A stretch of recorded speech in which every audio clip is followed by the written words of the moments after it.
Hi friends, ఎలా ఉన్నారు? నేను మీ రామంజని. లాస్ట్ క్లాస్లో మనము స్ట్రక్చర్ ఆఫ్ సి లాంగ్వేజ్ చెప్పాము. అంటే స్ట్రక్చర్ ఎలా ఉంటుంది ఏం కదా చెప్పాము. ఇవాళతో మనం ఒక శాంపుల్ ఎగ్జాంపుల్ ప్రోగ్రామ్ సి లాంగ్వేజ్లో రాద్దామండి. ఓకేనా? సో కాబట్టి shall we start the open the turbo C plus plus కంపైలర్ని నేను ఓపెన్ చేస్తున్నానండి ఇక్కడ వచ్చేసి. Okay, right. ఇందులోకి ఇలా ఓపెన్ చేసిన తర్వాత start turbo C plus plus అనేద్దామండి. అనిన తర్వాత ఇక్కడ మనకు ఒక బ్లూ స్క్రీన్ వచ్చింది. ఒకవేళ రాలేదనుకోండి, మీరు ఏం చేస్తారు, ఇక్కడ వచ్చేసి ఫైల్లోకి వెళ్ళి న్యూ మీద క్లిక్ చేస్తే మనకు ఒక బ్లూ స్క్రీన్ రావడం జరుగుతుంది. ఓకే, ఫైన్ అండి. ఓకే, సో అదనమాట విషయం. ఈ యారో మార్క్ బటన్స్ ఎందుకు యూజ్ చేస్తామంటే మనము ఫుల్ స్క్రీన్ హాఫ్ స్క్రీన్ చేసుకోవడానికి యూజ్ చేస్తాం. నేను ఇక్కడ ఒక చిన్న క్వశ్చన్ రాస్తున్నానండి. Write a C program to display 1 2 3 okay 45.67 dollar symbol లేదా @ సింబల్ ఇలా నేను వాడుతున్నానండి. ఓకేనా? సో ఇది డాలర్ సింబలే తీసుకుందాం రండి, బాగుంటుంది. ఓకేనా? రైట్. మన ప్రోగ్రామ్ రాయాలంటే ఫస్ట్ హెడర్ ఫైల్స్ రాయాల్సి ఉంటుందండి.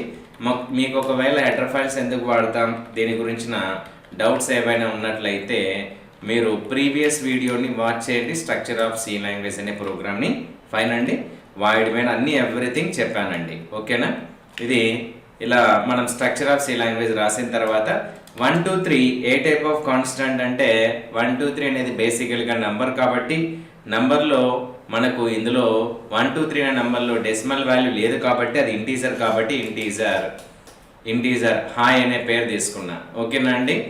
ఇక్కడ వచ్చేసి 45.67 అనేది మనకు ఫ్లోట్ కాబట్టి అండి, మనము ఫ్లోట్ వాల్యూ కాబట్టి మనం ఇక్కడ ఏం చేస్తున్నామంటే ఫ్లోట్ డేటా టైప్ తీసుకోవాల్సి ఉంటుంది.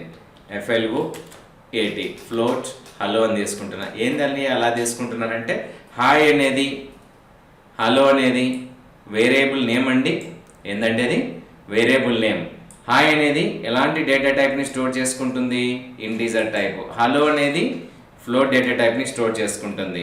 డాలర్ అనేది క్యారెక్టర్ కాబట్టి ఇక్కడ వచ్చేసి బోలో అనే పేరు తీసుకున్నా. ఏంది వెరైటీగా రాస్తున్నారు? జస్ట్ ఫర్ ఫన్ అన్నమాట, మీకు అర్థం అవ్వడానికి. ఏమైనా పేరు తీసుకోవచ్చు, అలాంటి నేమ్స్ అయినా తీసుకోవచ్చు. మన ఈ కంప్యూటర్ ప్రపంచంలో తెలియచేయడం కోసం మాత్రమే మనం రాస్తున్నామండి. ఓకేనా? ఫైన్. తర్వాత CLRSCR రాసాం. తర్వాత ఇంటీజర్ వాల్యూ ఏముందండి? 1 2 3. ఎవరికి సంబంధించి అది? Hi is equal to 1 2 3. దీని మీనింగ్ ఏమంటే ద వాల్యూ ఏమండి? The value 1 2 3 can be stored on hi variable. అర్థమైంది కదా అండి? హాయ్ అనే వేరియబుల్లో ఏమైందండి? ఇక్కడ హాయ్ అనే వేరియబుల్లో 1 2 3 అనేది స్టోర్ అయిందని దాని మీనింగ్. ఈజ్ ఈక్వల్ టు అని మాత్రం పొరపాటున అర్థం చేసుకోకూడదు. ఇప్పుడు హలోలో ఎంత ఉందండి వాల్యూ? ఫ్యాంటాస్టిక్, 45.67. చాలా బాగా చెప్పారు. అలాగే బోలో వాల్యూ ఎంత అండి? డాలర్ని మనం క్యారెక్టర్ కాబట్టి కొటేషన్ మార్క్స్లో ఉంచుతున్నాం. ఇదండి, ఈ విధంగా మనం ఇనిషియలైజేషన్ చేసాము. వాల్యూని డిస్ప్లే చేయాలా అన్నాడు. డిస్ప్లే చేయాలంటే ఆల్రెడీగా మీకు చెప్పాను. ఇక్కడ డిస్ప్లే అంటే బయటికి కనిపిస్తుంది కాబట్టి బయటికి అనే దాన్ని ఇంగ్లీష్లో అవుట్పుట్ అంటాం. ప్రింటర్లో నుంచి బయటకు వస్తుంది కాబట్టి ప్రింటర్కి దగ్గరగా ఉన్న పేరు ఏం పేరు అంటే printf. సో కాబట్టి డిస్ప్లే అంటే ఏ ఫంక్షన్ వాడాలి? మనము printf వాడాలి. Super, fantastic.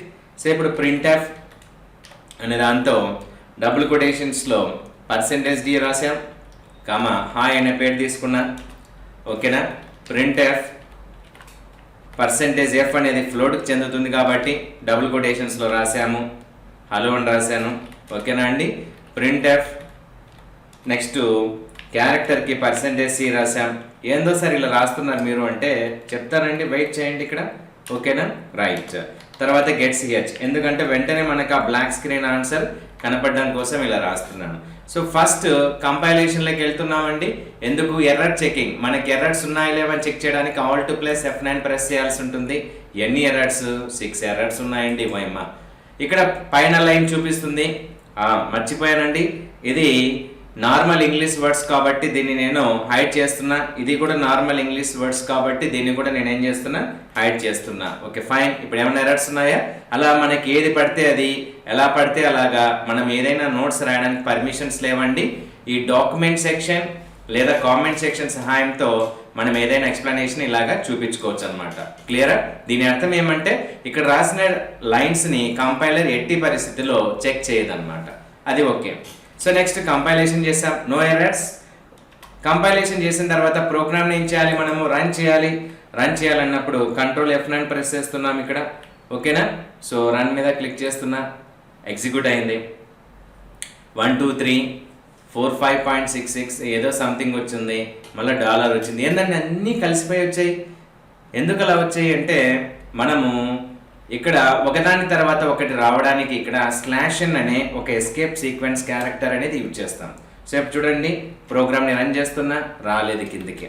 మళ్ళా ఆ యొక్క 45 పాయింట్ రావాలి, కిందికి రావాలి అంటే 6 7 అనేది /n అనేది యూజ్ చేస్తున్నా. వచ్చిందా? ఫంటాస్టిక్.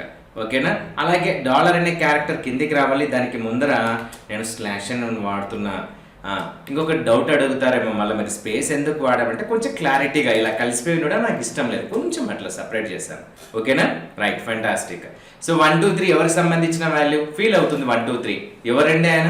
హాయ్ అంటే ఈ 1 2 3 రావాలి అంటే ఈ వేరియబుల్ యొక్క కన్వర్టర్ ఏం రాసామంటే %d రాసాం. ఇప్పుడు ఈయన కన్వర్టర్ దాని యొక్క మీనింగ్ రాస్తున్నాం ఇక్కడ. హాయ్ ఈజ్ ఈక్వల్ టు అని ఇలా రాస్తున్నాం. ఇలా రాశారు అంటే 1 2 3 ఎవరికి సంబంధించినది? హాయ్కి. Okay, hello value is equal to అని రాశాను. ఏమైనా రాసుకోవచ్చు, డబుల్ కొటేషన్స్లో మీరు ఏదైనా రాయొచ్చు, ఏమైనా తిట్టచ్చు మీరు, నో ప్రాబ్లం అండి. ఓకేనా? నెక్స్ట్ ఇదేమంట, డాలర్ సింబల్ కావాలంటే నేను ఇక్కడ డాలర్ అని రాసిన. అక్కడ ఉన్నదే రాయాల్సిన అవసరం లేదు, దాని మీనింగ్ మీరు ఇక్కడ వచ్చే ఆన్సర్ ఏంది దాని మీనింగ్ రాసుకుంటారు డబుల్ కొటేషన్స్లో. ఇక్కడ కన్వర్టర్ ఎందుకు రాశారు? ఇక్కడ మొదట్లో రాయొచ్చు కదా. అవును రాయొచ్చండి, ప్రాబ్లం ఏముంది. ఇక్కడ రాశారనుకోండి ఇక్కడ వస్తుంది, ఇక్కడ రాస్తే ఏమవుతుంది, ఇక్కడ మీకు ఆ డాలర్ అనేది రావడం జరుగుతుంది. వచ్చిందా? సో కాబట్టి మీరు ఎక్కడైతే కన్వర్టర్ %d %f %c రాశారో అక్కడ ఆ వాల్యూ అనేది రావడం జరుగుతుంది. ఇజ్ ఇట్ క్లియర్ కదండి ఇక్కడ? సో ఫెంటాస్టిక్, క్లియర్ కదా ఇక్కడ? ఇది మనము ప్రోగ్రామ్ని రన్ చేసే విధానం, ప్రోగ్రామ్ని రాసే విధానం. ఓకేనా? So example for C language program ఇలా ఉంటుంది. సో కాబట్టి ఈ /n ఎందుకు వాడుతున్నామండి? ఫర్ స్టేట్మెంట్స్ని లైన్ బై లైన్ డిస్ప్లే చేయడానికి /n వాడతాం. ఓకేనా? ఇదండి విషయం. ఇంకా ఇలాంటి ప్రోగ్రామ్స్ కోసం stay tune hour vision tech computers అండి. మీకు ఏదైనా డౌట్స్ ఉన్నట్లయితే ఈ నెంబర్కి కాల్ చేయండి. ఇక్కడ వచ్చేసి 8985932932.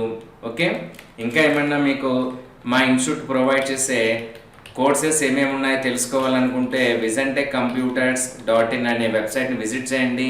ఓకేనా? ఇంకేమైనా డౌట్స్ ఉంటే మెసేజ్ ఆర్ విజిట్ చేయండి వెబ్సైట్ని. అలాగే మీ వీడియో నచ్చినట్లయితే లైక్ చేయండి. మీకు ఈ వీడియో నచ్చినట్లయితే లైక్ చేయండి, షేర్ చేయండి, కామెంట్ చేయండి, సబ్స్క్రైబ్ కూడా చేసుకోండి. ఇది మై హంబుల్ రిక్వెస్ట్ అండి. Thank you for watching this video. Yours Raman ji signing off.